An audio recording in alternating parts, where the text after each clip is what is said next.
얼마 전에 한 청년 학교 신방이 있었습니다. 우리 대학부 청년 몇과 그 지우 청년, 권지우 자매, 우리 학교 새내기 학생 시절 어떤가 한번 또 보고자, 그리고 위로하고자 같이 좀 다녀왔죠. 덕분에 부모님 소원을 좀 이루어 드렸습니다. 서울대에 다녀온 거죠.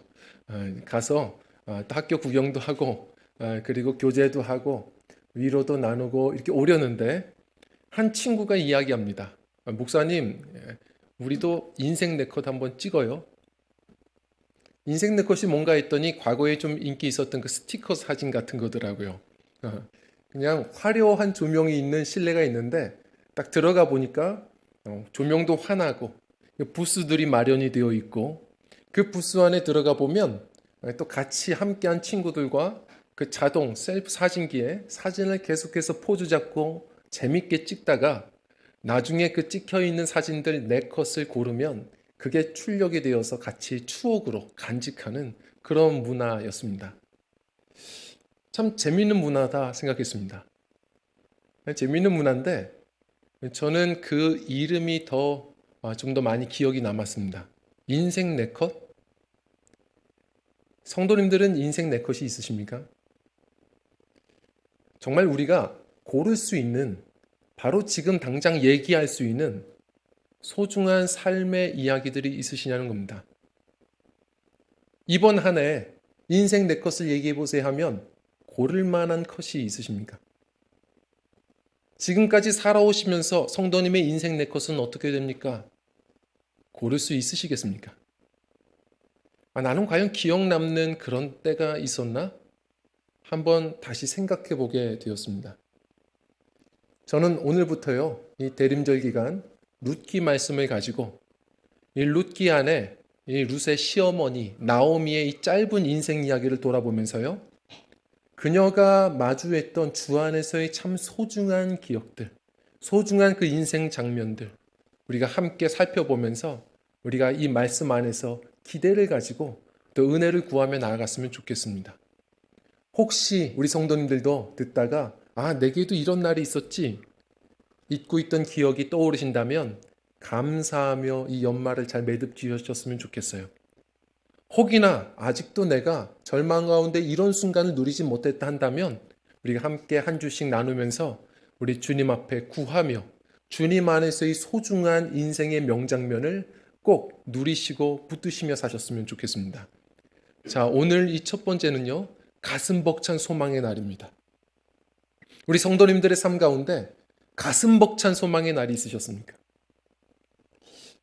가슴 벅차다는 것은 대단한 기대, 대단한 계획이 갑자기 찾아왔을 때만이 아니라 이런 거죠.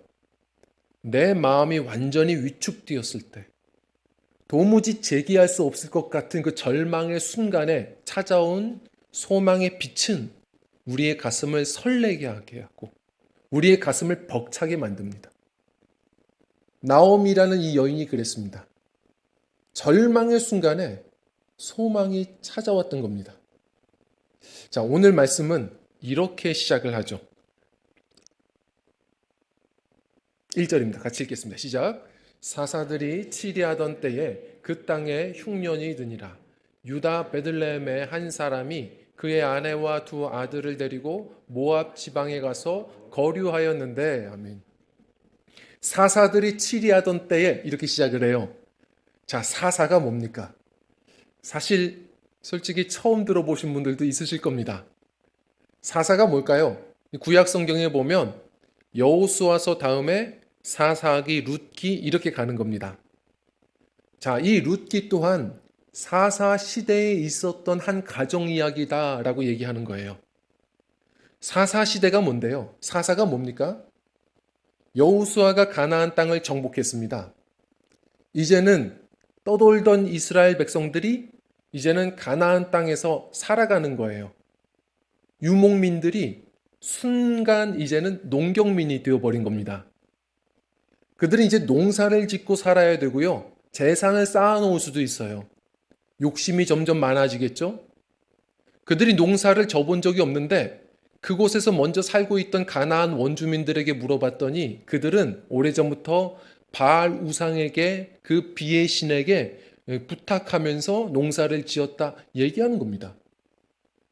그러니까 하나님 앞에 구해야 되는데 욕심이 많으니까 가나안 원주민들 그랬다고 하니까 여호수아가 끔찍히도 경고하고 싫어했던 바알에게 가서 무릎을 꿇기 시작했던 겁니다. 그게 사사시대예요. 그렇게 우상 숭배를 하고 그 바알 우상이 어떻죠? 음란한 거예요. 하나님의 뜻을 저버리고 죄와 우상에 빠져들어가기 시작했던 게 사사시대입니다. 그런데 그렇게 되다 보면 하나님이 이스라엘 백성들 깨닫게 하시려고 사랑의 매를 대시죠. 이렇게 보호하시던 손을 거두세요.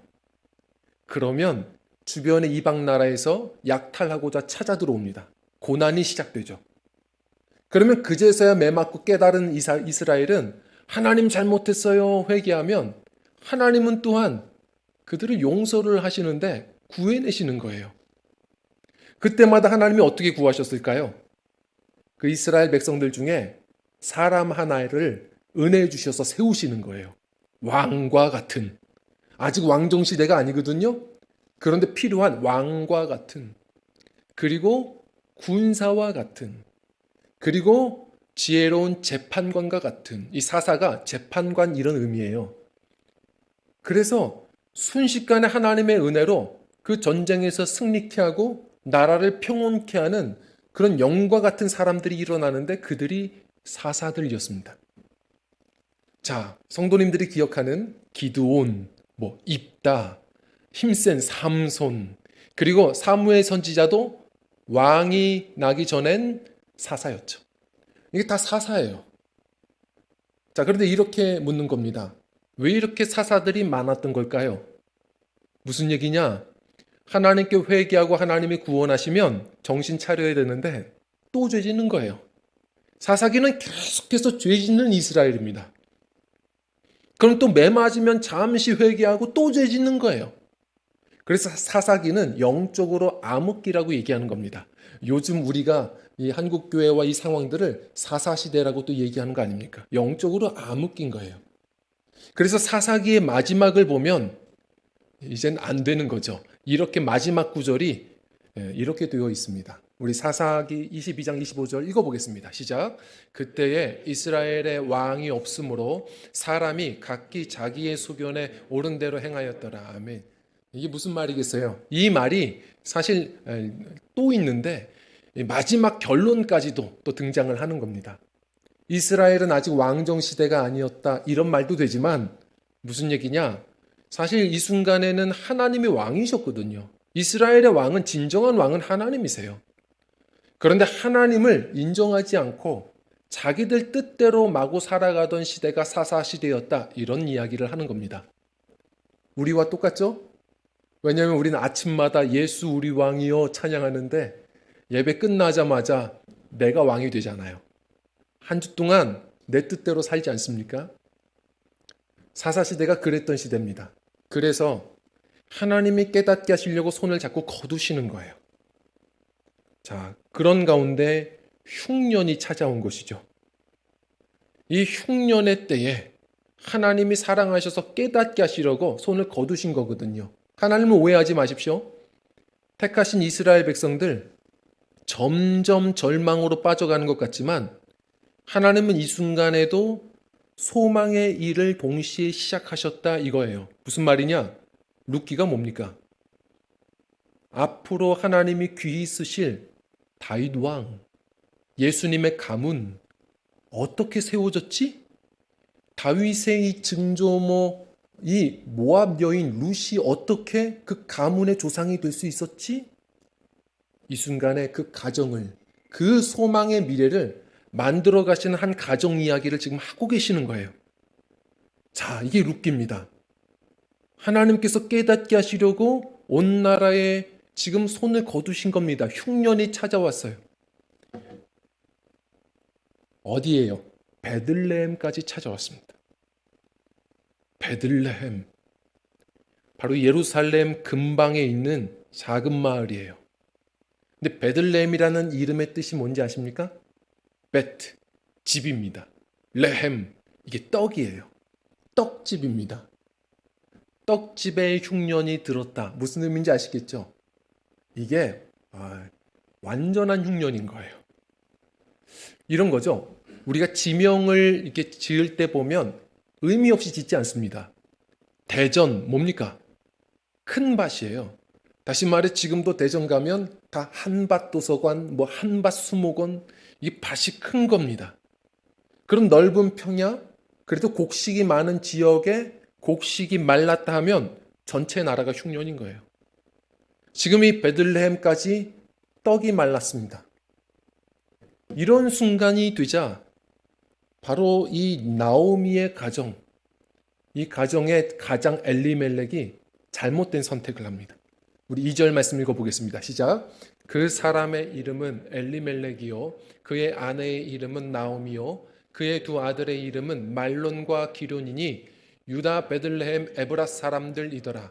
그들이 모압 지방에 들어가서 거기 살더니. 아멘. 자, 엘리멜렉, 이 나오미의 남편이 이런 결정을 해요. 우리 갑시다. 모압으로. 하나님이 끔찍히 싫어하신 인신제사 드리는 그모스를 섬기는 그런 우상의 땅 모압에 가자는 거예요. 거기에는 그래도 곡식이 있다는 소문을 들었다. 다 가자 한 겁니다. 약속의 땅을, 이 신앙의 자리를 벗어버리고 가자는 거예요. 나오미는 정신 차리고 안 돼요라고 얘기했어야 되는데 나오미도 같이 갑니다. 엄마라서 그럴 거예요. 왜냐하면 이름을 보면 나오미의 두 아들의 이름은 뭐라고요? 말론과 기럐이니. 이 말론과 기럐의 이름의 뜻이 뭐냐면 말론은 질병이에요.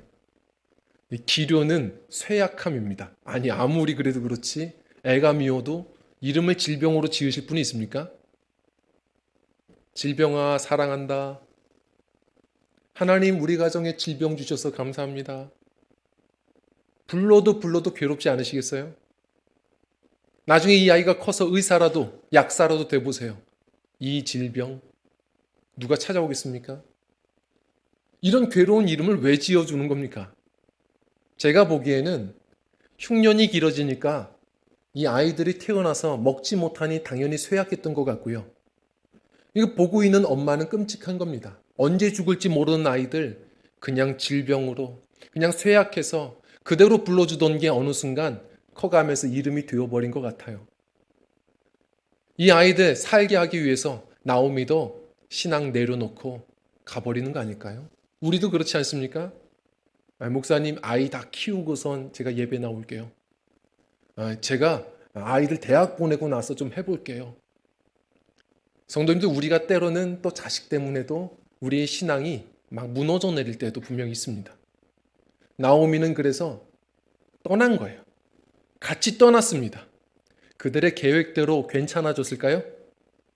사람이 사람의 뜻대로 뭔가 잘 되겠습니까? 도착해 봤더니 그 낯선 땅에서 이제 의지하던 남편이 사고로 죽어버려요. 그리고 나서 돌아오면 좋겠는데 돌아오는 것도 내 뜻대로 안 돼요. 10년을 더 거기서 살게 되어버립니다. 이 애들이 자라면서 적응을 했거든요. 말씀을 한 번 어기는 게 어렵지 두 번 어기는 건 쉽습니다.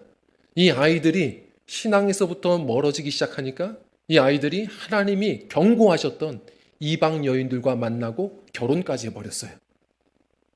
근데 그리고 나서 건강하게 살면이라도 좀 좋을 텐데 결국은 쇠약해지더니 두 아들들이 며느리만 남겨놓고 차례로 다 죽어버렸습니다. 이 나오미는 여자 욥이에요. 수없는 고통을 당했고 모든 걸 잃어버렸습니다. 자, 그런데 그 순간이 오히려 은혜입니다. 성도님들 하나님께서 역사하실 때 보면요. 내가 눈물 흘리죠. 내 남은 것까지 치실 때가 있거든요. 그러나 잊지 마십시오. 하나님은 어떻게 역사하시느냐? 하나님은 대박을 주시기 위해서 먼저 내가 가진 쪽박부터 깨뜨리십니다. 내가 의지하던 것들을 오히려 아직까지 남은 것, 남편 끝나면 그러면 돌아와야 되는데 또 자식을 의지하고 계속 뭔가를 붙들고 있던 이 여인, 남은 모든 것을 다 깨뜨려 버리시니까 그제서야 새로운 소문을 듣기 시작하는 거예요. 내가 두고 왔던 나의 고향집, 그 고향 땅에 다시 하나님의 은혜를 주셔서 곡식이 있다라는 소식을 들었다. 체면불구하고 따르는 룻이라는 이 이방 여인 며느리와 함께 돌아오는 거죠. 그리고 아시죠? 도착해 보니까 그때가 볼이 추수하는 때더라. 이게 1장 마지막이에요. 소망이 이제부터 시작됩니다. 어떻게까지요? 충만하게 채워지는데 하나님의 기적적인 역사로 바로 이 룻이 또 다른 새로운 가정들을 이루어가며 나오미와 함께 새로운 가문들을 세워가는, 그리고 풍성한 다윗 왕가를 세워가는 위대한 축복들을 누립니다. 성도님들, 소망은 하나님께 있는 겁니다. 이것을 우리가 확신한다면 우리가 오늘 좀 결단했으면 좋겠습니다. 첫 번째로는요, 우리 함께 읽겠습니다. 시작. 믿음의 자리로 돌아오라입니다. 믿음의 자리에 계신다면 지키십시오. 아무리 힘들어도 그 자리를 지키시는 게 은총입니다. 혹시 멀어졌다면 나오미처럼 돌아오는 게 또한 은혜입니다. 믿음의 자리입니다. 요즘에 유행하는 책들 조금 지났지만 이런 책들이 인기가 많죠. 지리의 힘, 총균세. 사실 이런 내용들을 보면 요즘 보면 비슷한 내용들이 분명히 있습니다. 예를 들어 팀 마샬의 이 지리의 힘을 보면 이런 내용들이 있죠. 미국이 왜 최고 강대국이 될 수가 있었을까? 러시아와 중국이 왜 이기지 못하는 걸까? 그것은 미국이 대단한 실력 다른 것이 있어서가 아니라 지리의 축복을 얻었다. 그러면서 얘기하는데 이해가 됩니다. 러시아는 양옆으로는 바다가 막혀 있고 넓은 바다가 없고 북쪽으로는 열려 있지만 바다가 얼어 있고, 중국도 무역을 하려면 해상 무역하려면 이 남중국해로 나가야 돼서 그래서 섬 전쟁을 계속 해야 되는 거고, 방법이 없는데 미국은 태평양 대서양을 끼고 있다. 그리고 천혜의 축복이죠. 그 가운데에는 신의 축복 미시시피 강이 흐른다. 그래서 무역이 좋고 그리고 해양 자원이 넘치고 지리의 축복을 얻었다. 이런 얘기입니다. 총균세도 비슷한 내용이 있습니다. 어떻게 소수의 유럽인들이 저 아메리카 대륙의 인디언들을 제압했을까? 지식이 있어서, 그들은 문명이 좋아서, 그건 서구 사람들의 이야기지 그렇지 않다. 지리의 축복이다. 이 무슨 얘기냐? 이 아메리카 대륙은 횡으로 넓게 되어 있다. 그래서 어딜 가든지 땅은 넓어도 서로의 기후가 비슷해서 농사법을 서로가 전달해 줄 수가 있고 가축을 키울 수가 있고, 그러다 보니 얻은 그 전염병에 또한 면역력도 가질 수 있는데, 아메리카 대륙은 종으로 길게 되어 있어서 농사법을 알아도 서로가 나눌 수가 없고 가축이 필요 없고 그는 전염병에 취약하고, 그러던 가운데에 유럽인들이 총을 가지고 왔지만 더 무서운 세균을 묻혀와서 결국은 이유 없이 의미도 없이 이 사람들이 그 원인을 알 수 없이 많은 인디언들이 죽어 넘어졌다. 이런 얘기입니다. 보면서 느끼는 것은 그렇다. 우리는 자꾸 세계사든 인간사든 자꾸 어떤 내 실력 가지고 이야기하는데, 생각해 보십시오. 위치, 자리, 지리의 힘이 훨씬 더 강력한 겁니다. 장사를 하든 무엇을 하든 내가 어디서 사는지, 내가 어느 자리에서 공부하는지, 위치가 주는 힘이 훨씬 더 강력한 거예요. 성도님들, 신앙이 더욱더 그렇습니다. 주님께서 성토하신 게 뭡니까? 십자가 지시기 전에 요한복음 15장 말씀에 성토하신 게 뭐예요? 나는 포도나무고 너희는 가지다. 너희가 나를 떠나서는 아무 열매도 맺을 수가 없다. 내 안에 거해라. 성도님들, 우리가 무엇을 하든 간에 적어도 우리의 영적인 자리를 지키셔야 합니다. 주님 안에 거할 때 거기에 소망이 있습니다. 예수 그리스도 그 시당 안에 있을 때 우리에게는 기대할 것이 있는 겁니다.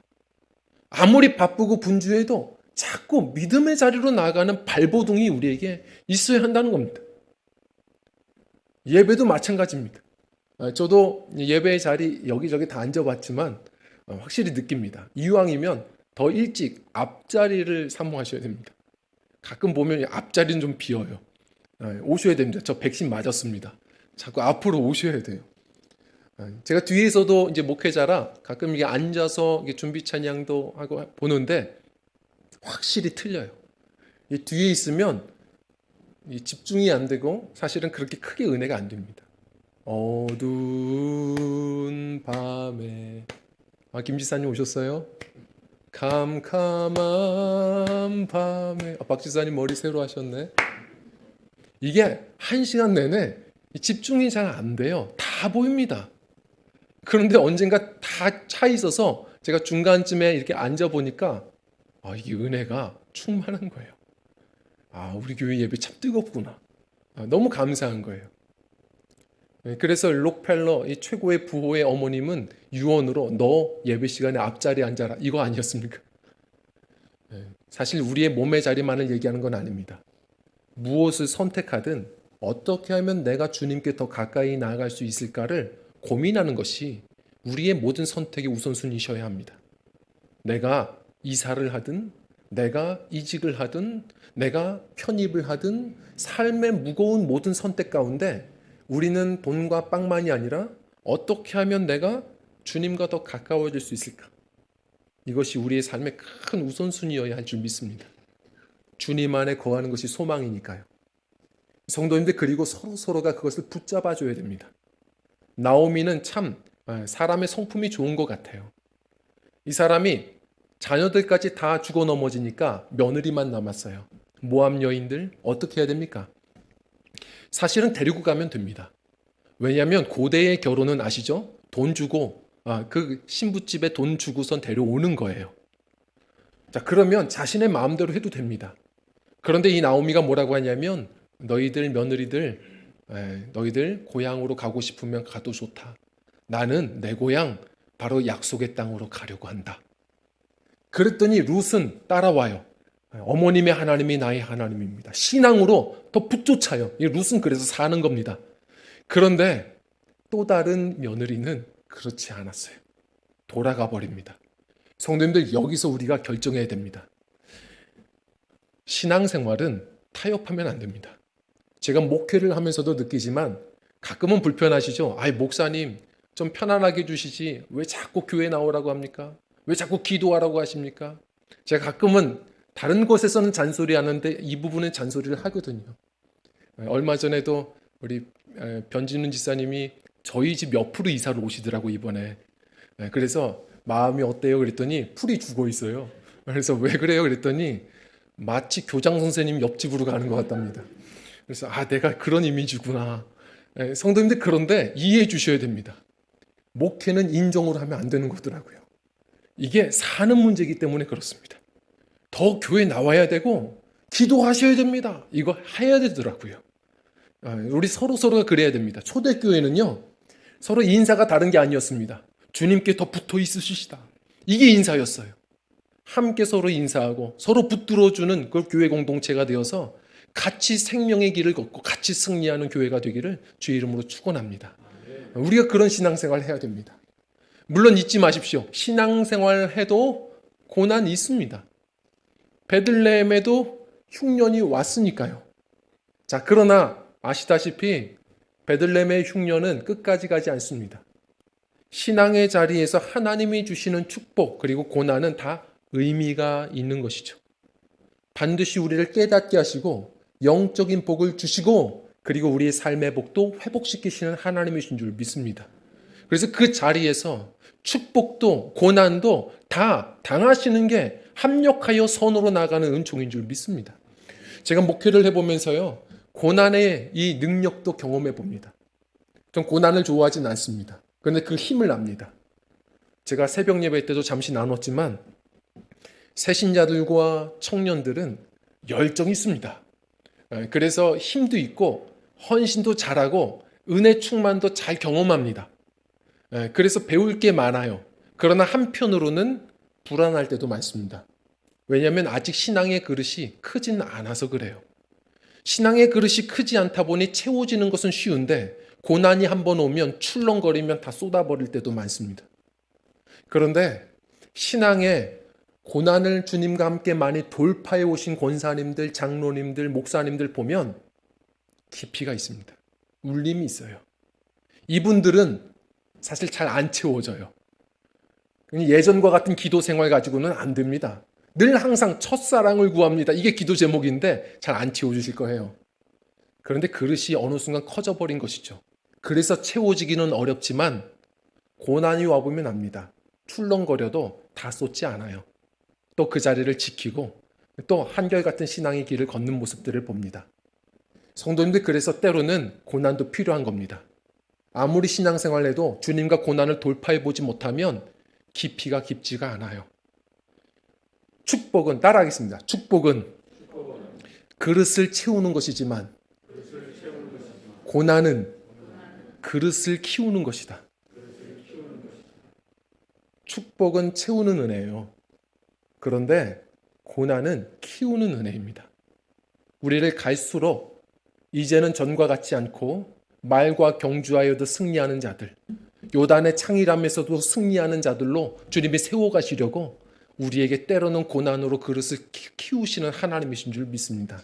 이 믿음 가지시고요, 우리 매 순간 신앙의 자리를 지키는, 혹시 실수했다면 다시 또 돌아가는, 늘 주님 안에 거하여서 축복과 고난으로 하나님의 갈수록 넘치는 은총을 누리는 믿음들, 저와 우리 성도님들 승리하는 복된 신앙들이 되셨으면 좋겠습니다. 그리고 두 번째로는요, 우리 함께 읽겠습니다. 시작. 오직 하나님께 소망을 두라. 아멘. 신앙생활, 신앙의 자리에 있음에도 불구하고 소망을 하나님께 걸지 않은 분들이 많습니다. 하나님께 소망을 온전히 두질 않은 분들이 많아요. 이사야서 시편 계속해서 이야기합니다. 너희는 사람 의지하지 말아라. 힘 있는 사람들이라고 해도 의지하지 말아라. 오직 하나님 의지하라고 성경은 말합니다. 시편 146편 5절, 그 답이 뭐예요? 야곱의 하나님을 자기 도움으로 삼으며 그 하나님께 소망을 두는 자들이 복이 있다예요. 주님께 소망 거셔야 합니다. 조지 뮬러 목사님이 그런 얘기 했잖아요. 여호와는 나의 목자시니 이게 난 너무 은혜로운데, 성도들도 많이 좋아하는데 내가 왜 이 고아원 사역을 했느냐? 목회를 잠시 해보니까 느꼈다. 말로는 여호와가 나의 목자시니 하는데 성도들이 하나님을 목자로 믿지를 않더라. 그래서 내가 먼저 본을 보여보려고 우리 주님 하나 믿고 내가 이 고아원 사역에 뛰어들었다. 우리가 믿음 생활하지만 사실 잘 못 맡깁니다. 주님을 온전히 의지하지 않습니다. 이 나오미처럼 남편 죽어도 자식도 의지합니다. 하나님 의지하지 않습니다. 제가 개척을 이제 시작할 때 사실 상당히 많이 두려워했습니다.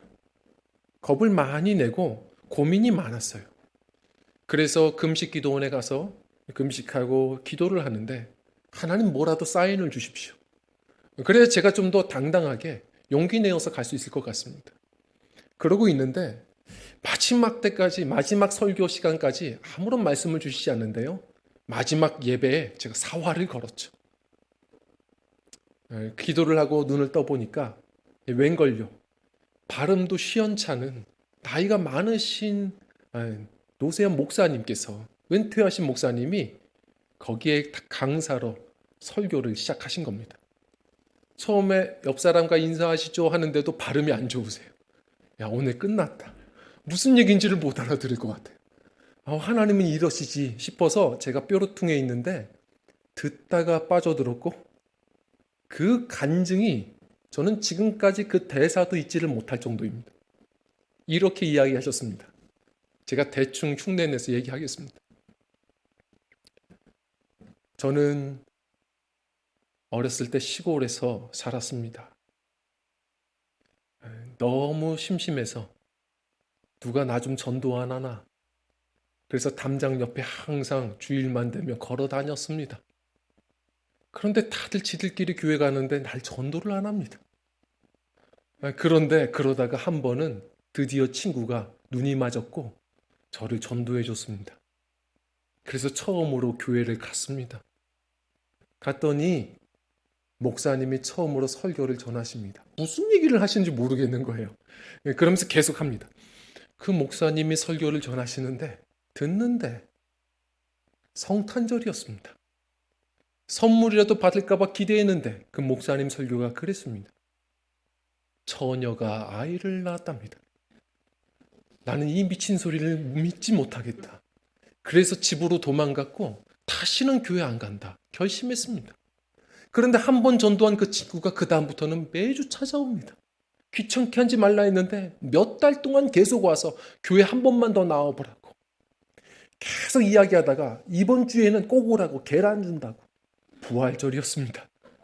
그래서 부활절에 마지막 한 번 간다고 해서 갔는데 그때 그 목사님이 또 얘기합니다. 죽은 자가 살아났답니다. 나는 이 미친 소리를 도무지 더 이상 못 듣겠습니다. 그래서 다시는 그 목사 설교 안 듣겠다고 다시 집으로 도망오고 이제는 찾아오지 말라 했습니다. 그랬더니 그 친구가 한 번만 더 나와봐라. 내가 다시는 너 찾지 않겠다. 한 번만 나와라. 안 나간다 했더니 이번에 부흥회 한다. 부흥회가 뭐냐 그랬더니 그 목사 아니다. 다른 목사 온다. 이번에 다른 교회 목사 오니까 한번 그 목사 설교 마지막 듣고서 너 결정해라. 알겠다. 다시는 그러면 찾아오지 말아라. 약속하고 나갔습니다. 갔더니 그 목사님이 얘기합니다. 믿어. 왜 안 믿어? 말씀하시는데 내게 하는 말씀 같았습니다. 아, 이건 계산하는 게 아니라 믿는 거구나. 아, 하나님, 저도 그러면 믿음 주십시오 하고 시키는 대로 한번 기도해 봤는데 그날 주님이 만나 주셨습니다. 떼굴떼굴 구르며 계속 기도했습니다. 그 주님이 너무 좋아서 그때서부터 한 번도 교회를 빠지지 않았습니다. 그리고 그 주님이 너무 좋아서 신학 가기로 결심을 했습니다. 그래서 아버지에게 이야기했습니다. 아버지, 제가 이제 대학 가야 되는데 저 신학교 가려고요. 그랬더니 아버지가 마당으로 나오랍니다. 마당으로 나갔더니 아버지가 안 피우시던 담배를 뻐금뻐금 피우십니다. 담배를 다 피우시더니 얘기하십니다. 야, 아들아, 너 거울 봐라. 아, 그 얼굴로 목사하겠냐? 그래서 어떻게 아버지가 이런 얘기를 하나? 들어보니까 사람들이 그래도 보기라도 좋아야 듣기라도 하지. 넌 안 된다. 저주를 하시는데 난 그래도 할 수 있어요. 하고 싶어요. 하고 그냥 짐 싸가지고 서울 올라왔습니다. 그런데 안 해본 일이 없었습니다. 일하며 신학교 다니며 그렇게 했는데 작은 지하실 얻어가지고 살며 그렇게 단칸에서 개척교회로 시작을 했는데 아무도 안 옵니다. 너무 힘들어서 살은 가야 되니까 물어보니까 친구들이 신학생들 알바하는 게 있다. 기독교 서적 팔면 돈이 된다. 그것 때문에 그렇게 방판 일을 시작했습니다. 그런데 한 권도 못 팔았습니다. 그러다가 생각해 보니까 들어보니까 우리 큰아버지가 보령에서 장로님이시랍니다. 장로님은 사주시겠구나 하고 갔습니다. 버스 타고 도착해서 갔는데 식사를 차려주시더니 제가 팜플렛을 꺼내자마자 안방으로 들어가셔서 2만 원을 던지시면서 차 타고 가라. 난 그거 안 산다. 다시는 오지 마라. 너무 서러워서 대문 나오며 그거 2만 원 던져버리고 발로 뻥 차며 내가 다시는 오나 봐라. 그리고 나가서 울며 뛰었습니다. 뛰다가 넘어져서 서러워서 아픈지도 모르고 흑범벅이 되었는데 창피한지도 모르고 그렇게 울며 뛰며 욕을 하며 달려왔습니다. 그날 밤에 또 그 지하기도실에 습관을 따라 밤에 그냥 무턱대고 앉아 기도하고 졸고 자고 있는데 그날 오랜만에 다시 주님이 만나 주셨습니다. 야, 너 왜 거기 찾아갔냐? 나를 찾아와야지. 이분의 결론이더라고요. 뭐라고 하시냐면 그 순간 결심했습니다. 사람 의지하지 않기로. 오직 하나님만 의지하겠습니다. 그때 결심했습니다. 그리고 말씀하시는데 그리고 나서 한 번도 굶지 않았습니다. 목회 생활 잘 해냈습니다.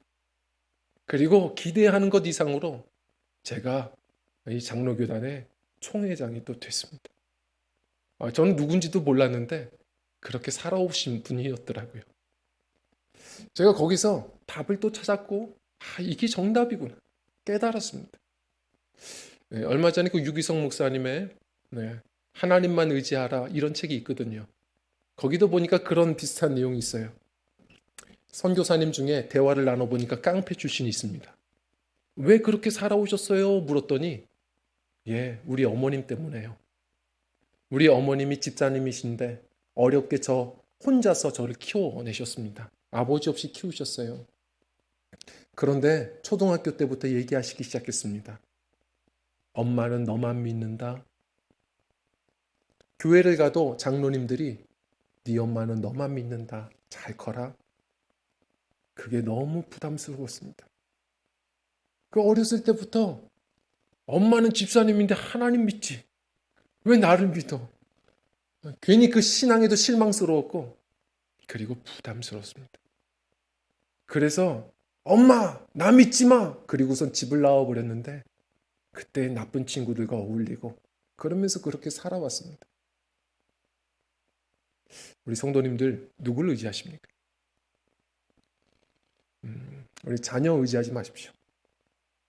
하나님을 의지하셔서 우리 인생을 여기까지 붙드시고 우리 눈물을 닦아주시고 우리를 책임져 주실 우리 주님 앞에 갈수록 기도하고 주님 주신 그 은혜로 오히려 많은 것을 주며 나누며 야곱과 같이 한 손으로는 지팡이를 의지하더라도 남은 한 손 빈손이더라도 다가오는 사람들 축복 기도라도 해주면서 우리가 이 나그네 인생을 그렇게 주님 은총 안에서 승리하며 사셨으면 좋겠습니다.